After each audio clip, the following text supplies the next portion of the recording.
com. v11 Intermission. Intermission. He walked to the balcony, a glass of amber liquid in his hand. The balcony was located on the tallest building in this city. From here, he could see the city which he ruled.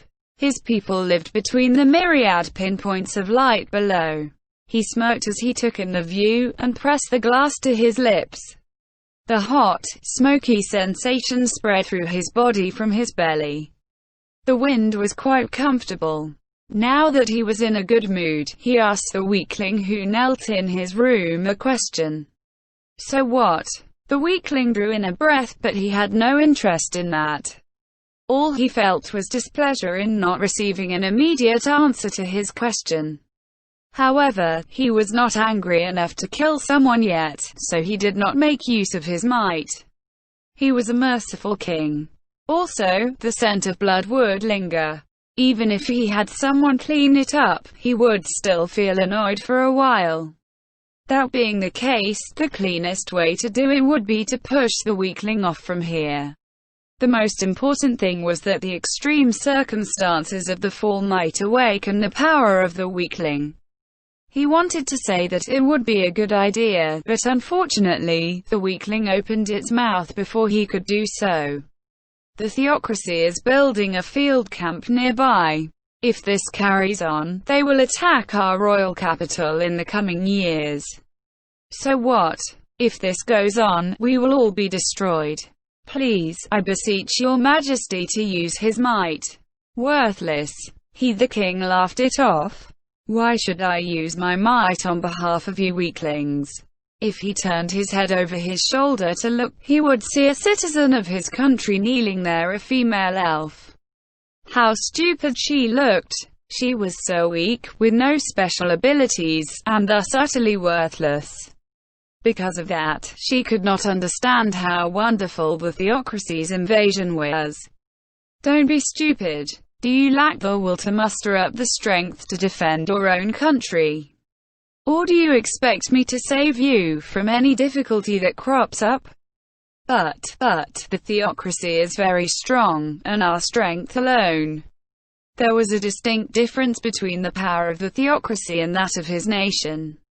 Be it in the amount of magic items, the skill of their troops, the resources they could allocate, their tactics, everything.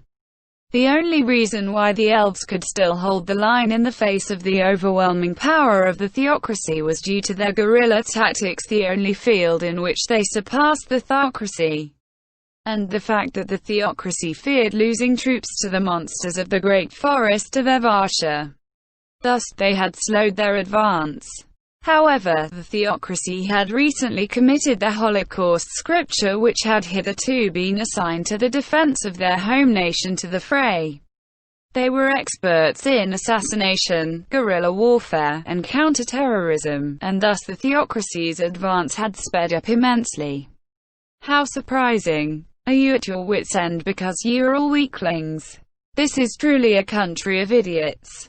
All the children that I sired turned out to be nothing but useless. People born in wartime were stronger than those born in peace. That being the case, warfare was an opportunity to awaken the power latent in all living things. However, he had not heard about anyone whose power had awakened so far. Still, he should not hold the people solely to blame. His many children had turned out that way as well. Their true number meant nothing to him, so he paid it no heed. Why would anyone bother counting pieces of garbage? It was probably because their mother's blood was too strong. None of the offspring he had bred from them possessed even a fraction of his power. Get lost. You are loathsome in my sight. Better yet, train up the children you bore for me. The woman bowed deeply, and left. He finished the wine in a single gulp. The children born of weaklings would only be weak. Thus, he needs strong mothers. That was why he had sent the women to the front lines during the theocracy's invasion. This wall might have allowed those weaklings to grow, and they fell short of my expectations. However, nobody had become as strong as him. Or rather, they would only be born later. Should I go all out on the humans? I can breed with them, after all. Humanoids and demi-humans could not produce offspring, but matings between humanoids could bear fruit. Suddenly he turned his gaze to the distance, and memories of the past surfaced. Well, she got pregnant in the end. In the past, he had tricked the woman who had been known as the trump card of the theocracy, and then he had captured her. He had chained her up and raped her, and even impregnated her. WashOurWorldAudio.com. However, she had been stolen away by the Black Scripture before she could give birth. He clicked his tongue. That child was his. Since it had been born, they should give it back. After this country falls, perhaps I'll go over to the theocracy in person and take the child back. This was not kindness of any sort. After all, that child was the get of himself and that powerful woman, so it had the potential to become even more powerful. I do look forward to that. Someday, he would use an army of his mighty children to encompass the world. He walked back into the room, imaging the glorious future that would soon dawn. Facing him was a full-length mirror which reflected his image.